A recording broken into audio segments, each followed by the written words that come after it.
Hi hello. അപ്പോൾ എല്ലാവർക്കും happy Onam കേട്ടോ. അപ്പോൾ ഞാൻ ഓണ വിഭവങ്ങളിലെ അവസാനത്തെ റെസിപ്പിയാണ് അപ്ലോഡ് ചെയ്യാൻ പോകുന്നത്. ഞാൻ ഒരുപാട് റെസിപ്പീസൊന്നും അപ്ലോഡ് ചെയ്തിട്ടില്ല കേട്ടോ, കാരണം എനിക്ക് ഒട്ടും ടൈമില്ല. ഇന്നത്തെ റെസിപ്പി എന്താണെന്ന് വെച്ചാൽ രസവും അതുപോലെ തന്നെ വെള്ളരിക്ക പച്ചടിയാണ് കേട്ടോ. അപ്പോൾ വീഡിയോ ഇഷ്ടപ്പെട്ട എല്ലാവരും ചാനലിലേക്ക് ഒന്ന് സബ്സ്ക്രൈബ് ചെയ്ത് സപ്പോർട്ട് ചെയ്യണേ. നമുക്ക് നേരെ വീഡിയോയിലോട്ട് പോവാം. അതിന് വേണ്ടി ഒരു ചെറിയൊരു കഷ്ണം വെള്ളരിക്ക തോലൊക്കെ കളഞ്ഞിട്ട് ചെറുതായിട്ട് അരിഞ്ഞെടുക്കുന്നുണ്ട് കേട്ടോ. ഇത് എന്നിട്ട് ഒരു മൺചട്ടിയിലോട്ട് ഇടുന്നുണ്ട്. മൺചട്ടിയിലാണ് വെക്കുന്നത്. അതിലോട്ട് കുറച്ച് മാത്രം വെള്ളം ഒഴിച്ച് കൊടുത്തിട്ട് ഒരു ടീസ്പൂണോളം ഉപ്പിട്ടിട്ട് നമുക്ക് വേവിച്ചെടുക്കാം കേട്ടോ. ഈ സമയത്ത് നമുക്ക് അരപ്പ് റെഡിയാക്കാം കേട്ടോ. അതിന് വേണ്ടി ഒരു അരമുറിയിൽ താഴെ തേങ്ങയും 2 പച്ചമുളകും അതുപോലെ തന്നെ ഒരു അര ടീസ്പൂണോളം ചെറിയ ജീരകവും കുറച്ച് വെള്ളം ഒഴിച്ചിട്ട് നല്ല ഫൈനായിട്ട് അരച്ചെടുത്തിട്ട് വരാം കേട്ടോ. ദേ ഇവിടെ അരച്ചെടുത്തിട്ട് വന്നിട്ടുണ്ട്. ഞാൻ തേങ്ങയോടൊപ്പം കടുക് ഇട്ടിട്ട് അരയ്ക്കാറില്ല കേട്ടോ, കാരണം പല കടുകുകളും അങ്ങനെ തന്നെ ഇരിക്കുക, അരഞ്ഞു പോകാറില്ല. അതുകൊണ്ട് തന്നെ ഈ ഒരു അര ടീസ്പൂണോളം കടുക് ഇടികളിലിട്ട് ഒന്ന് ഇടിച്ചെടുക്കുകയാണ് പതിവ് കേട്ടോ. ഇത് ഞാനിവിടെ ഇടിച്ചെടുത്തിട്ട് വന്നിട്ടുണ്ട് കേട്ടോ. ഈ ഒരു രീതിയിലാണ് കിട്ടിയേക്കണേ. ഇപ്പം നമ്മുടെ വെള്ളരിക്കയൊക്കെ നല്ല രീതിയിൽ വെന്ത് വന്നിട്ടുണ്ട് കേട്ടോ.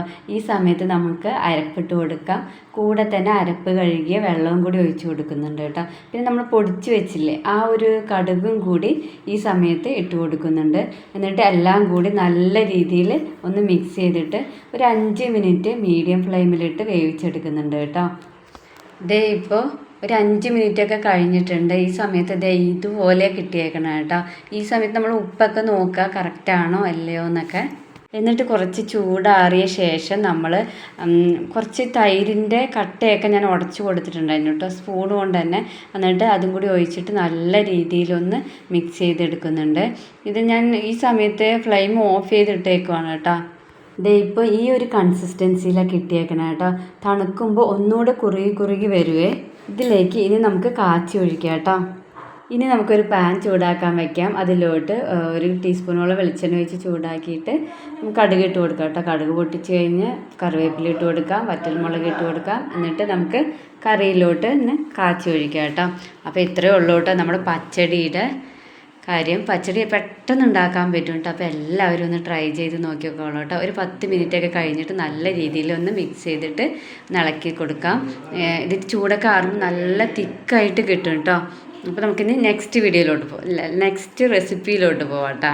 നെക്സ്റ്റ് റെസിപ്പി സദ്യയിലെ രസമാണ് കേട്ടോ. അപ്പോൾ അതിന് വേണ്ടി ഒരു 5-6 ഉള്ളി എടുത്തിട്ടുണ്ട്, ഒരു ചെറിയ കഷ്ണം ഇഞ്ചി മുറിച്ചെടുത്തിട്ടുണ്ട്, പിന്നെ ഒരു 7-8 വെളുത്തുള്ളി, അതിൻ്റെ തോലൊന്നും കളഞ്ഞിട്ടില്ല കേട്ടോ. പിന്നെ ഒരു ടീസ്പൂണോളം കുരുമുളക്, ഒരു അര ടീസ്പൂണോളം ചെറിയ ജീരകം. ഇതൊക്കെ ഞാൻ ഈ ഇടികല്ലിലിട്ടിട്ട് ചതച്ചെടുക്കുക പതിവ് കേട്ടോ. നമ്മൾ മിക്സിയുടെ ജാറിലിട്ട് അരച്ചെടുക്കൂല. പിന്നെ തക്കാളി വേണം, ഞാൻ 2 തക്കാളി എടുത്തിട്ടുണ്ട് കേട്ടോ. ഇത്ര വലുതൊന്നും വേണ്ട, ഇത് ഞാൻ കാണിച്ചതേ ഉള്ളൂ കേട്ടോ. ആദ്യം കുരുമുളകും ജീരകമാണ് കേട്ടോ നമ്മൾ ചതച്ചെടുക്കുന്നത്. പിന്നെ അതിലോട്ട് നമ്മൾ ഇട്ട് കൊടുക്കുന്നത് ഉള്ളിയാണ്. അതിന് ശേഷം നമ്മൾ ഇഞ്ചി ഇട്ട് കൊടുക്കും. അതിന് ശേഷമാണ് നമ്മൾ വെളുത്തുള്ളി ഇട്ട് കൊടുക്കുന്നത് കേട്ടോ. എല്ലാം നല്ല രീതിയിൽ ഇതിവിടെ ചതച്ചെടുത്തിട്ട് വന്നിട്ടുണ്ട് കേട്ടോ. ഇനി നമുക്കൊരു കടായി അടുപ്പത്ത് വെച്ച് കൊടുക്കാം. കടായി നന്നായി ചൂടായി വന്ന ശേഷം ഒരു ടീസ്പൂണോളം വെളിച്ചെണ്ണ ഒഴിച്ച് കൊടുക്കുന്നുണ്ട് കേട്ടോ. വെളിച്ചെണ്ണ നന്നായി ചൂടായി വന്ന ശേഷം നമ്മൾ ഒരു അര ടീസ്പൂണോളം കടുക് ഇട്ട് കൊടുക്കുന്നുണ്ട്. പിന്നെ 3 വറ്റൽമുളക് പൊട്ടിച്ചിട്ട് കൊടുക്കുന്നുണ്ട്. ശേഷം കുറച്ച് കറിവേപ്പിലയും കൂടി ഇട്ട് കൊടുക്കുന്നുണ്ട് കേട്ടോ. എന്നിട്ട് നല്ല രീതിയിലൊന്ന് മൂപ്പിച്ചെടുക്കണം. ഇതൊന്ന് കരിഞ്ഞു പോകരുത് കേട്ടോ. നല്ല രീതിയിൽ മൂത്ത് വരുമ്പോൾ നമ്മൾ ചതച്ച് വെച്ച നമ്മുടെ ഇഞ്ചിയും വെളുത്തുള്ളി സംഭവങ്ങളൊക്കെ ഇട്ട് കൊടുക്കുക കേട്ടോ. എന്നിട്ട് നല്ല രീതിയിലൊന്ന് മിക്സ് ചെയ്ത് കൊടുത്തിട്ട് ഇതിൻ്റെ പച്ചമണം മാറുന്നോടും വരെ ഒന്ന് വഴറ്റി കൊടുക്കണം. നല്ല രീതിയിൽ ഒന്ന് മൂപ്പിച്ചെടുക്കണം കേട്ടോ. ഇതൊക്കെ ഇങ്ങനെ വഴറ്റി കൊടുക്കുമ്പോൾ തന്നെ നല്ലൊരു മണമായിരിക്കും കേട്ടോ. നമ്മുടെ വീട്ടിലൊക്കെ നല്ല രീതിയിൽ തന്നെ വഴറ്റിയെടുക്കാം കേട്ടോ. അത് ഇപ്പം എല്ലാം നല്ല രീതിയിൽ മൂത്ത് വന്നിട്ടുണ്ട് കേട്ടോ. ഈ സമയത്ത് ഒരു അര ടീസ്പൂൺ മുളക് പൊടി, 1/4 ടീസ്പൂൺ മഞ്ഞൾപ്പൊടി, ഒരു 1/4 ടീസ്പൂണോളം തന്നെ കായപ്പൊടി ഇട്ട് കൊടുക്കുന്നുണ്ട്. കട്ടിക്കായ ഉള്ളെങ്കിൽ അത് ഇട്ട് കൊടുത്താലും മതി. അതാണ് കേട്ടോ കുറച്ചുകൂടെ നല്ല രീതിയിൽ ഫ്ലേവർ കിട്ടുക. ഇപ്പം ഞാൻ പെട്ടെന്ന് ചെയ്തെടുക്കാൻ വേണ്ടി ഞാൻ കായപ്പൊടി ഇട്ടുന്നേ ഉള്ളൂ കേട്ടോ. എന്നിട്ട് നല്ല രീതിയിൽ അതിൻ്റെ പച്ചമണം മാറുന്നോടെ വരെ ഒന്ന് വഴറ്റി കൊടുക്കുക കേട്ടോ. ദൈവം പച്ചമണമൊക്കെ മാറി വന്നിട്ടുണ്ട് കേട്ടോ. ഈ സമയത്ത് നമ്മൾ 2 തക്കാളി നീളത്തിൽ അരിഞ്ഞത് ഇട്ട് കൊടുക്കുന്നുണ്ട് കേട്ടോ. തക്കാളി എപ്പോഴും നീളത്തിൽ അരിഞ്ഞ് കൊടുത്തു കഴിഞ്ഞാൽ പെട്ടെന്ന് അങ്ങോട്ട് വേവും കേട്ടോ. പിന്നെ അതിലോട്ട് 1 ടീസ്പൂണോളം നമ്മൾ ഉപ്പിട്ട് കൊടുക്കുന്നുണ്ട്. എന്നിട്ട് ഒരു 2 മിനിറ്റ് നമ്മൾ അടച്ച് വെച്ച് വേവിക്കുന്നുണ്ട് കേട്ടോ. 2 മിനിറ്റിന് ശേഷം നമ്മളിത് തുറന്ന് നോക്കുമ്പോൾ നല്ല രീതിയിൽ വെന്ത് കിട്ടും. നമ്മൾ ഒന്ന് തൊട്ട് കൊടുക്കുമ്പോൾ തന്നെ എല്ലാം അങ്ങോട്ട് ഉടഞ്ഞു പോകും കേട്ടോ. ആ രീതിയിൽ വെന്ത് കിട്ടും കേട്ടോ. നമ്മൾ എപ്പോഴും നീളത്തിൽ അരിഞ്ഞിട്ട് ഇടുന്നതാണ് നല്ലത്. അപ്പം അത് ചെറുതായിട്ട് അരിയുമ്പോൾ പെട്ടെന്ന് അങ്ങോട്ട് ഉടഞ്ഞ് കിട്ടാറില്ല. നീളത്തിൽ കുറച്ച് വലുതായിട്ട് നീളത്തിൽ അരിഞ്ഞിടുമ്പോൾ പെട്ടെന്ന് ഉടഞ്ഞ് കിട്ടും കേട്ടോ നമ്മുടെ തക്കാളി. ഇപ്പം നല്ല രീതിയിൽ ഉടഞ്ഞ് കിട്ടിയിട്ടുണ്ട് കേട്ടോ.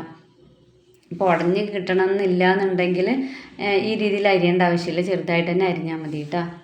ഇതിലോട്ട് ഒരു ചെറുനാരങ്ങ വലുപ്പത്തിലുള്ള പുളി വെള്ളത്തിലിട്ട് വെച്ചിട്ടുണ്ടായിരുന്നു. ആ പുളിവെള്ളം പിഴിഞ്ഞ് നമ്മൾ ഒഴിക്കുന്നുണ്ട് കേട്ടോ. കൂടെ തന്നെ ഒരു ഗ്ലാസ്സോളം വെള്ളം ഞാൻ ഒഴിച്ചു കൊടുക്കുന്നുണ്ട്. എന്നിട്ട് നല്ല രീതിയിൽ ഒന്ന് മിക്സ് ചെയ്ത ശേഷം ഒന്ന് തിളപ്പിക്കുന്നുണ്ട് കേട്ടോ.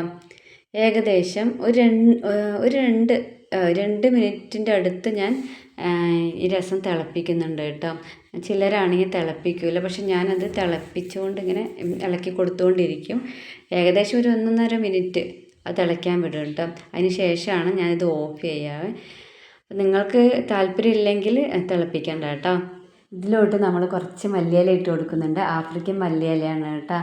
അപ്പോൾ നമ്മുടെ സദ്യ സ്പെഷ്യൽ രസം ഇവിടെ റെഡി ആയിട്ടുണ്ട് കേട്ടോ. അപ്പോൾ വീഡിയോ ഇഷ്ടപ്പെട്ടാൽ എല്ലാവരും ലൈക്ക് ചെയ്യാനും ഷെയർ ചെയ്യാനും സബ്സ്ക്രൈബ് ചെയ്യാനും ഒന്നും മറക്കരുത്. 2 റെസിപ്പികളും നമ്മുടെ സദ്യയിൽ ഒഴിച്ചുകൂടാൻ പറ്റാത്തതാണ്. അപ്പോൾ എല്ലാവരും ചാനലൊക്കെ ഒന്ന് സബ്സ്ക്രൈബ് ചെയ്ത് സപ്പോർട്ട് ചെയ്യണേ.